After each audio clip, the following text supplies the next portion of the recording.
is what? Amount of, it is the force with which an atom attracts a shared pair of electron towards itself. तो electronegativity आप पहले पढ़ चुकी हो कि it is inversely related to the size.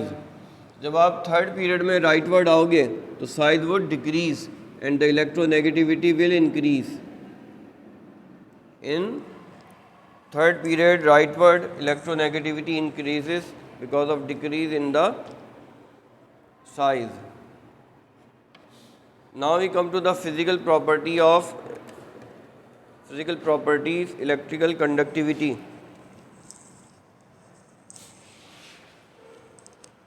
Now is physical properties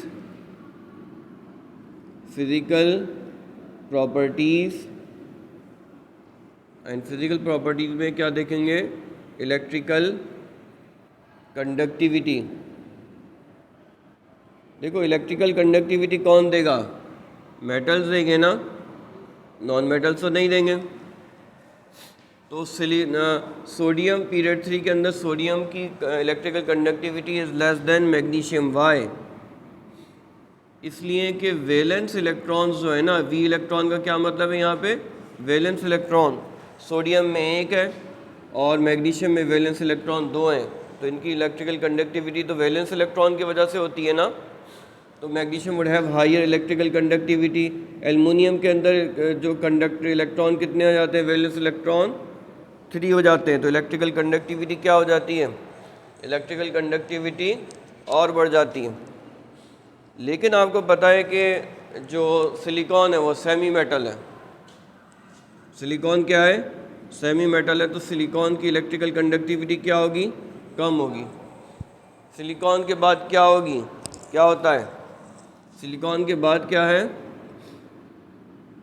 phosphorus है, sulphur है, chlorine है और क्या है? आर्गॉन. ये सारे के सारे क्या हैं? Non metal.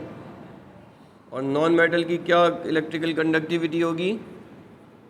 0 होगी इनकी इलेक्ट्रिकल कंडक्टिविटी. ठीक है.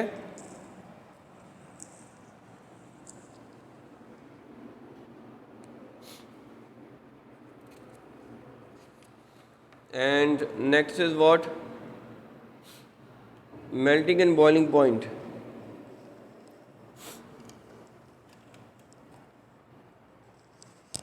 फिजिकल प्रॉपर्टीज़ के अंदर हमारे पास क्या आ जाएगा? Melting point and boiling point.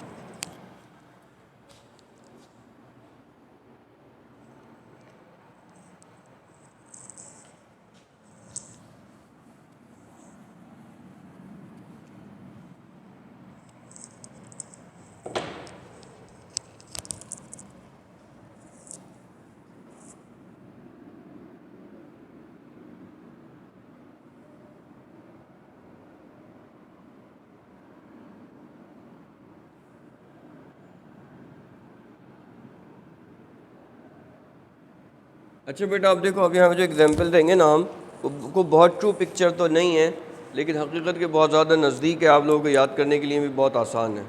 ठीक है. अगर हम बात करें सोडियम की, तो सोडियम देखो क्या वैलेंस इलेक्ट्रॉन 1 है ना, तो ये कितना बॉन्ड बना सकता है? एक ही बॉन्ड बनाएगा. अब देखो जगह जगह से इसका जो सॉलिड स्ट्रक्चर है वो क्या होगा? ब्रोकन होगा. ठीक है.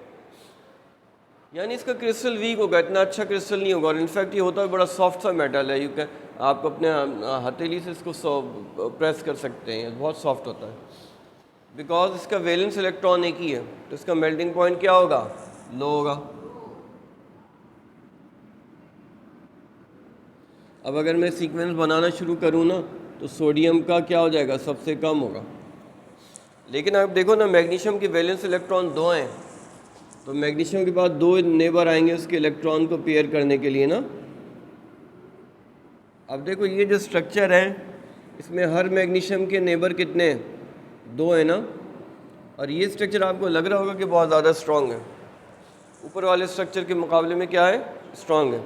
Because of 2 valence electron every magnesium is bonded with 2 neighbours and the structure is very strong structure. तो मैग्नीशियम का क्या हो जाएगा?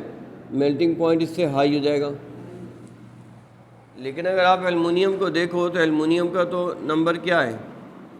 एलुमिनियम के वैलेंस इलेक्ट्रॉन 3 होते हैं, तो 1 aluminium can be bonded to 3 neighbours. अब एक 3 से जुड़ा होगा, 3 9 से और 9 27 से, ठीक है ना। तो ये और भी ज़्यादा स्ट्रक्चर स्ट्रांग होता है, तो एलुमिनियम का मेल्टिंग पॉइंट बॉइलिंग पॉइंट क्या होगा, वो इससे भी ज़्यादा हाई होगा, ठीक है।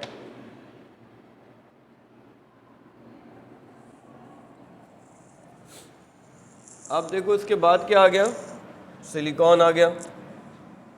सिलिकॉन तो आपको पता है सेमी मेटल है, लेकिन सिलिकॉन क्या है, मेटल के अंदर तो अट्रैक्शन बहुत ज़्यादा स्ट्रांग होती है ना, लेकिन ये सिलिकॉन के अंदर अट्रैक्शन इतनी ज़्यादा तो नहीं होगी, इसलिए कि क्या है, सेमी मेटल है ना।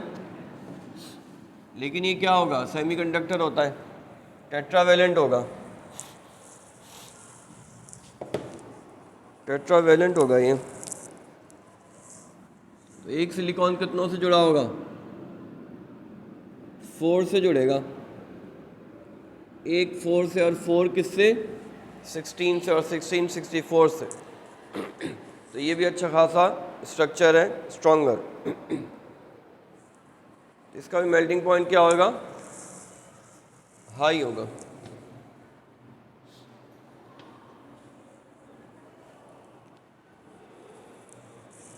ठीक है, थियोरिटिकली जो है ना, थियोरिटिकली इसका मेल्टिंग पॉइंट हाई होगा, लेकिन ये कि चूँकि नॉन मेटल है थोड़ा सा इसका कम होगा। लेकिन जैसे ही आप एल्युमिनियम को क्रॉस करके आओगे फॉस्फोरस पे, एल्युमिनियम के मुकाबले में सिलिकॉन का थोड़ा सा कम है, लेकिन जैसे ही आप आओगे फॉस्फोरस पे, तो फॉस्फोरस एक बहुत छोटा मॉलिक्यूल है।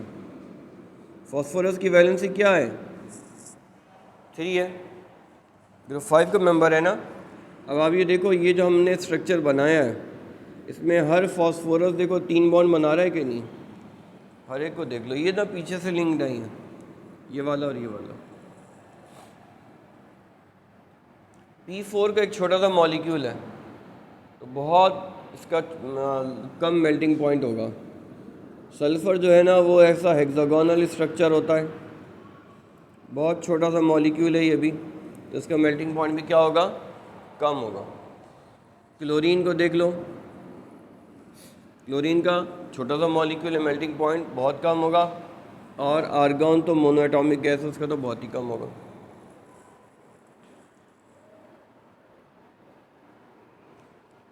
तो एक बड़ा जनरल सा रीज़न पूछा जाता है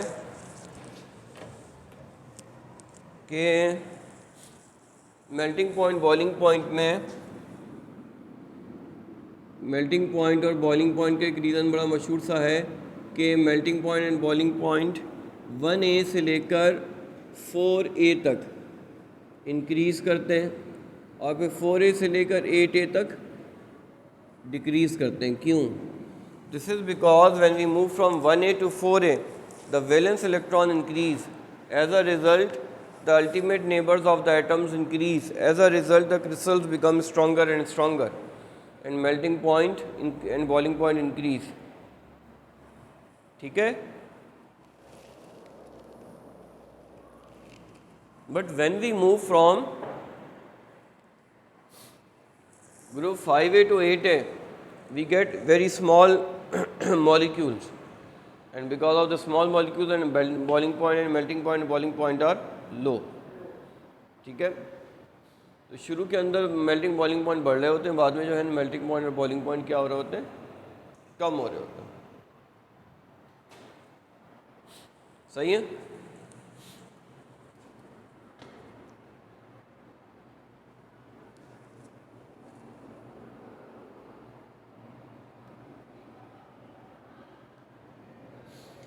क्विज नंबर 1 है कि why are cation smaller than anion bigger than parent atom. ये डिस्कस किया होगा हमने ना, कल किया होगा।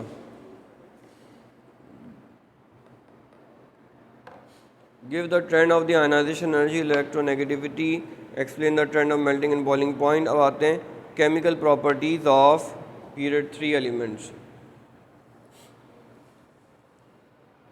ठीक है, टाइम क्या हो रहा है तैयब, नहीं पता।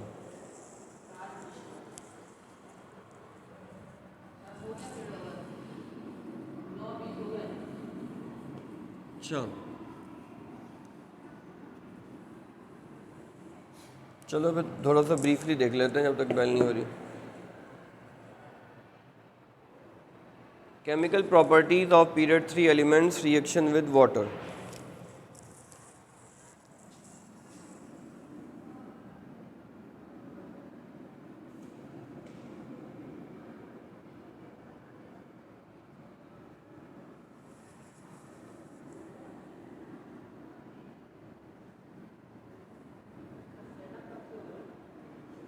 ट्वेंटी 27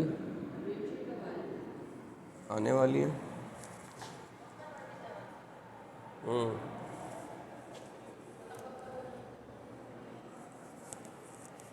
तकरीबन लगेंगे 17-18 दिन।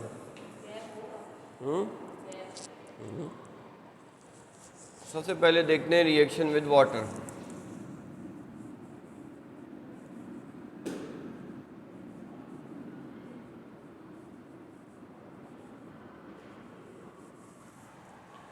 अब रिएक्शन विद वाटर में बुक है तुम्हारे पास? अच्छा, फिर इधर आ जाओ, ये देख लो, बुक देख लो। चलो इसको स्टॉप करो।